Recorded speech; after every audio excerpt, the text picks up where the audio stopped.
예레미야 31장 31절에서 34절입니다. 제가 읽겠습니다. 여호와의 말씀이니라. 보라, 날이 이르리니 내가 이스라엘 집과 유다 집에 새 언약을 맺으리라.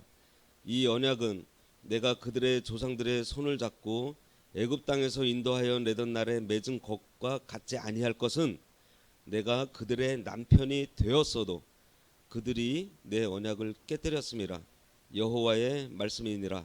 그러나 그날 후에 내가 이스라엘 집과 맺을 언약은 이러하니 곧 내가 나의 법을 그들의 속에 두며 그들의 마음에 기록하여 나는 그들의 하나님이 되고 그들은 내 백성이 될 것이라. 여호와의 말씀이니라.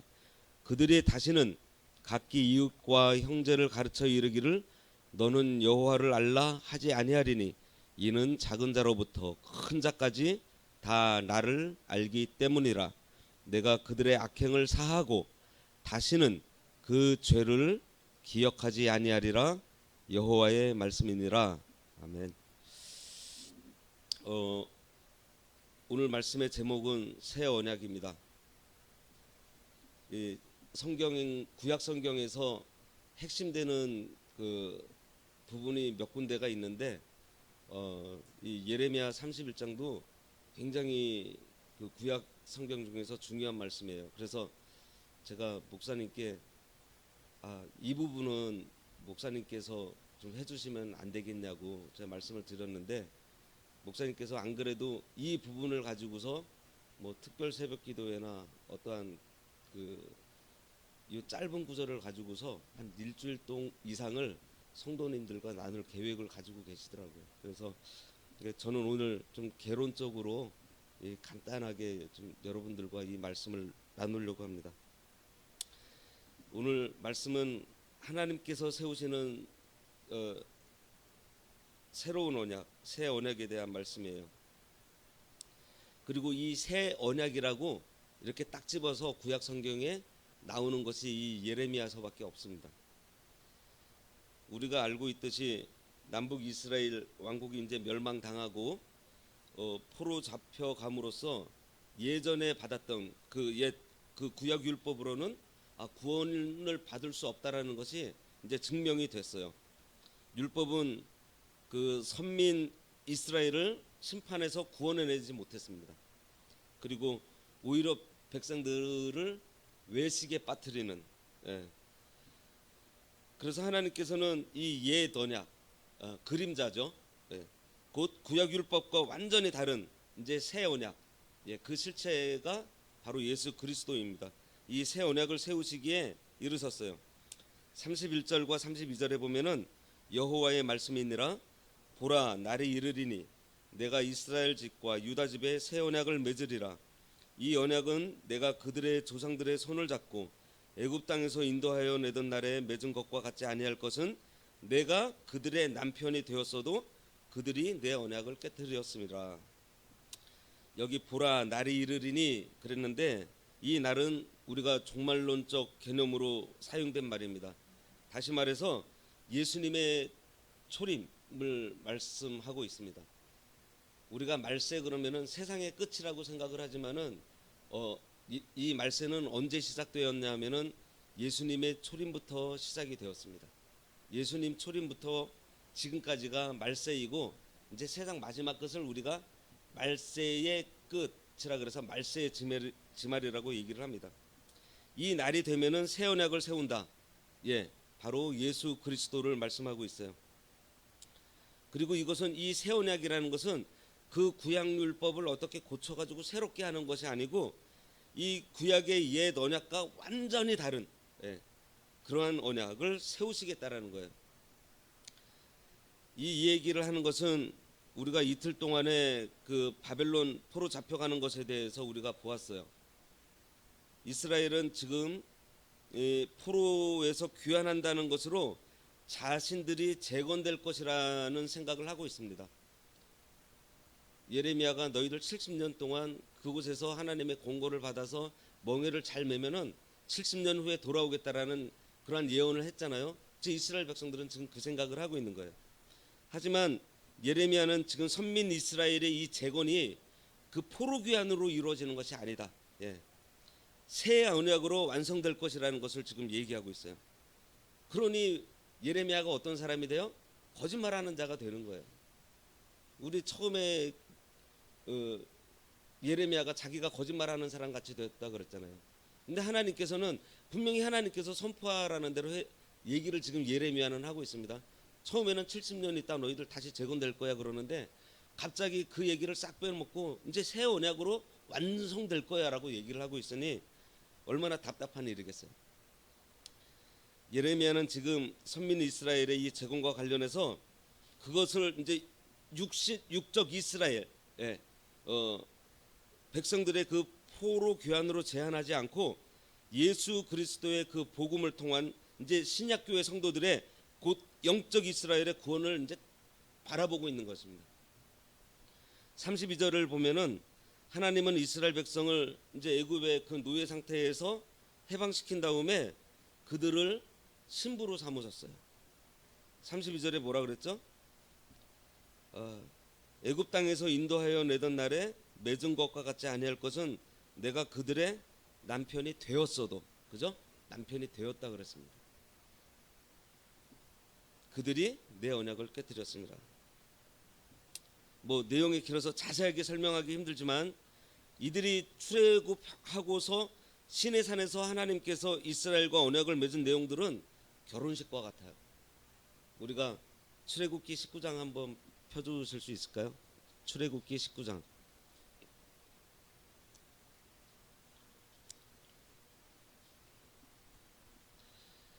뭐 이게 결혼식과 같은지 우리가 한번 쭉 살펴보겠습니다.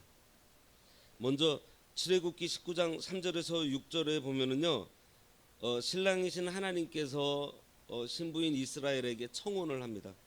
너희가 내 언약을 지키면 너희는 모든 민족 중에서 내 소유가 되겠고 너희는 제사장 나라 거룩한 백성이 될 것이다 라는 청혼을 하세요. 그런데 그 중간에 모세가 중매를 해요. 7절을 보면은 모세가 장로들을 불러서 하나님께서 청혼하신 이 내용을 그대로 전합니다. 그랬더니 신부되는 이스라엘 백성들이 8절에 승낙을 해요. 백성이 일제히 응답하여 이르되 여호와께서 명령하신 대로 우리가 다 행하겠습니다 하고 중보자 그 중매하는 모세를 통해서 하나님께 전합니다.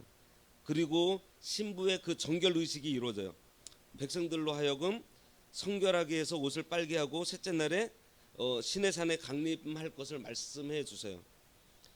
이 예식은요, 지금도 유대인들이 회당에서 이 예식을 행하고 있다 그럽니다. 10절에서 11절에 그 말씀이 나오고요. 이제 그 다음에 19장 16절에서 20절에는 이제 결혼식이 이제 거행이 되는데, 먼저 신랑이 입장해요. 셋째 날 아침에 우레와 번개와 빽빽한 구름이 산 위에 있고 나팔 소리가 매우 크게 들리니 진중에 있는 모든 백성이 다 떨더라. 모세가 하나님을 맞으려고 백성을 거느리고 진에서 나오매 그들이 산기슭에 서 있는데 시내산의 연기가 자욱하니 여호와께서 불 가운데 거기 강림하심이라.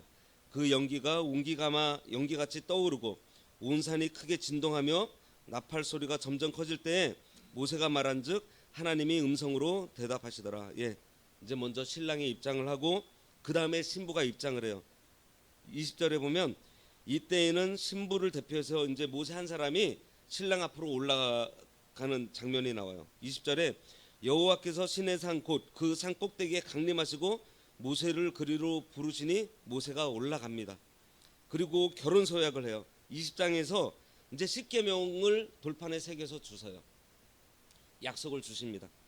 그리고 성원 선포가 이루어집니다. 24장 7절에서 8절에 언약서를 가져다가 백성에게 낭독하여 듣게 하니 그들이 이르되 여호와의 모든 말씀을 우리가 준행하리이다. 모세가 그 피를 가지고 백성에게 뿌리며 이르되 이는 여호와께서 이 모든 말씀에 대하여 너희와 세우신 언약의 피니라 하고서 피를 뿌려요. 그 다음에 피로연을 열어요. 24장 9절에서 11절에 보면은 모세와 아론과 나답과 아비후와 이스라엘 장로 70인이 올라가서 이스라엘의 하나님을 보니 그의 발 아래에는 청옥을 편듯하고 하늘같이 청명하더라. 하나님이 이스라엘 자손들의 존귀한 자들에게 손을 대지 아니하셨고 그들은 하나님을 뵙고 먹고 마셨더라. 여기서 특이한 점이 뭐죠? 우리 죄인이 하나님 볼 수 있나요? 그런데 여기 장로들하고 지금 하나님을 뵙고 먹고 마셨다고 그러고 있습니다. 예. 언약의 피 뿌림을 하나님께서는 비로소 이 하나님의 백성을 가까이 하신 거예요. 피를 뿌리고 나서 이 언약의 피가 뭐예요? 바로 예수 그리스도의 십자가 그 보혈입니다. 그리스도의 속죄 사역으로 택한 백성의 죄를 깨끗하게 씻기신 다음에 하나님과 하나님의 백성이 화목하게 되어서 친밀한 교제가 가능해졌다는 사실을 지금 보여주고 있어요. 그 다음에 마지막 기념 촬영을 해요. 이제 증거의 돌판을 출애굽기 24장 12절에 보면은 예물을 전달합니다. 이스라엘 백성들에게 전달하죠. 여호와께서 모세에게 이르시되 너는 산에 올라 내게로 와서 거기 있으라. 내가 그들을 가르치도록 내가 율법과 계명을 친히 기록한 돌판을 내게 주리라. 요약하면은 출애굽기는 하나님께서 예비 신부인 이스라엘을 그 애굽에서 해방시킨 다음에 프로포즈를 하시고 또 그 예비 신부의 그 승낙을 받아서 진짜 멋진 혼인 예식을 치릅니다. 그리고 마지막으로 신랑과 신부가 함께 살 집을 만들죠. 그게 뭐예요? 성막. 처음부터 끝까지 하나님과 우리와의 진짜 핑크빛 사랑 이야기. 참으로 아름다운 이야기입니다. 제가 지금 이 이야기를 지금 언급하고 있는 이유가 뭐냐면은 하나님께 언약을 받은 날부터 하나님과의 그 언약을 파기한 이스라엘을 설명하기 위해서요. 지금 기념 촬영하고서 돌판을 들고서 이제 전달하러 내려갔을 때 어떤 일이 벌어지죠? 송아지를 만들고서 우상 숭배하는 이스라엘입니다. 혼인 서약을 하자마자부터 하나님을 배반한 이스라엘. 방금 뭐라 그랬어요? 32절에 내가 그들의 남편이 되었어도 그들이 내 언약을 깨뜨렸습니다.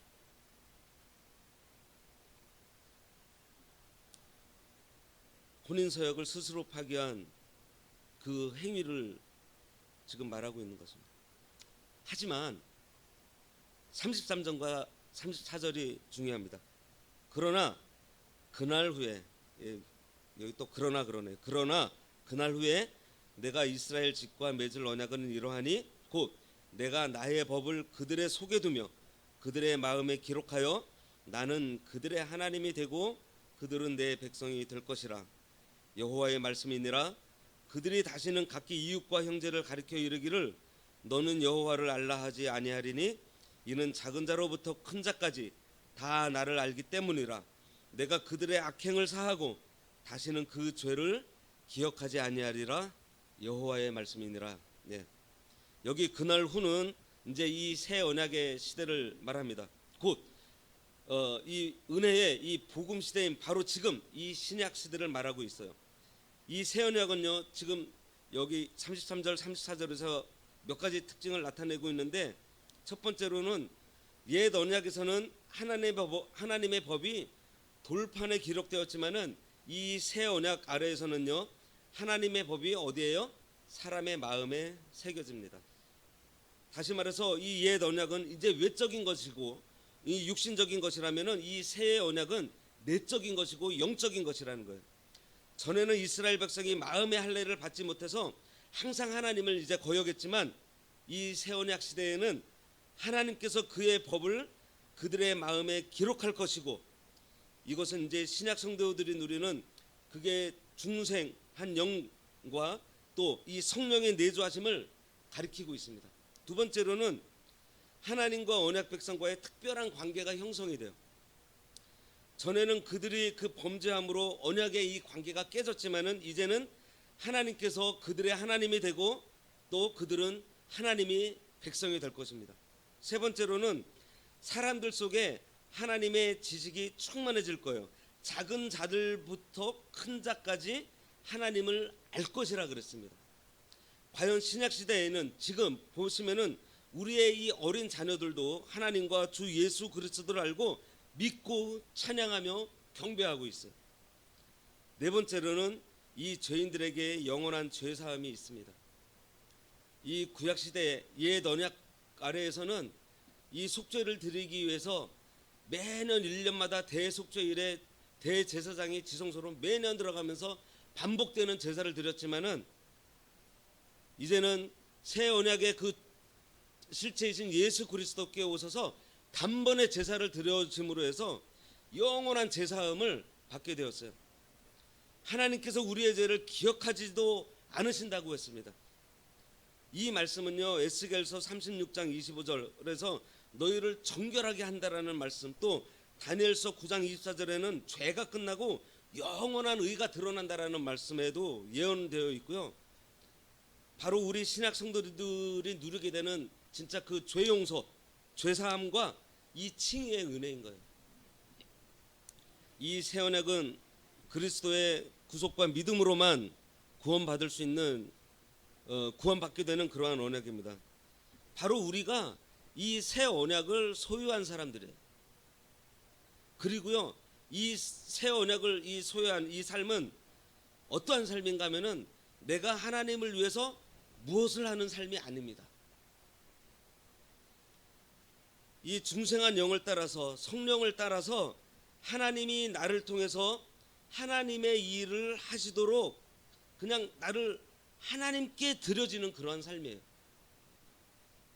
늘 하나님께 드려지는 그러한 삶을 사는 우리가 좀 되어야 되겠습니다. 마지막으로 다 같이 성경 한 구절 읽을까요?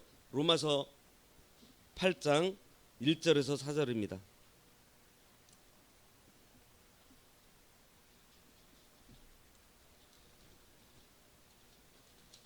로마서 8장 1절에서 4절 다 같이 한번 읽어볼게요. 시작. 그러므로 이제 그리스도 예수 안에 있는 자에게는 결코 정죄함이 없나니 이는 그리스도 예수 안에 있는 생명의 성령의 법이 죄와 사망의 법에서 너를 해방하였음이라. 율법이 육신으로 말미암아 연약하여 할 수 없는 그것을 하나님은 하시나니 곧 죄로 말미암아 자기 아들을 죄 있는 육신의 모양으로 보내어 육신의 죄를 정하사 육신을 따르지 않고 그 영을 따라 행하는 우리에게 율법의 요구가 이루어지게 하려 하심이니라. 예. 그래서 우리가 이 성령을 따라서 진짜 하나님의 일에 또 이 하나님께서 요구하는 삶에 그저 쓰임 받고 또 드려지는 이러한 삶을 사는 우리 모두가 되어야 하겠습니다. 기도하겠습니다. 하나님 아버지, 저희들에게 새 언약이신 예수 그리스도를 보내주셔서 죄사함을 받고 정죄함을 당하지 않고 영원히 하나님과 화목하며 살 수 있는 그러한 삶을 주심에 감사함을 드립니다.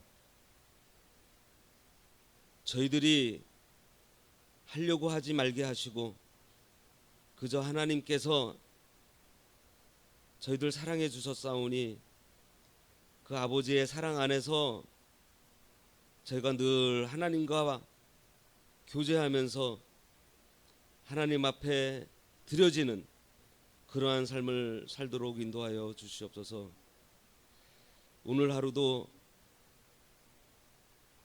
우리들에게 쌓여져 있는 많은 일들이 있습니다. 병중에 고통 가운데 있는 성도들, 또 이사를 해야 되는 성도들, 또 여러 가지 사정으로 인해서 바쁘고 또 혼란스러운 가운데 있겠지만 우리가 이 새 언약을 소유한 자들로 용기를 얻고 힘을 얻어서 오늘 하루도 믿음 안에서 승리하는 저희 모든 성도님들 되도록 함께하여 주시고 인도하여 주시옵소서. 예수님의 이름으로 기도드리옵나이다. 아멘.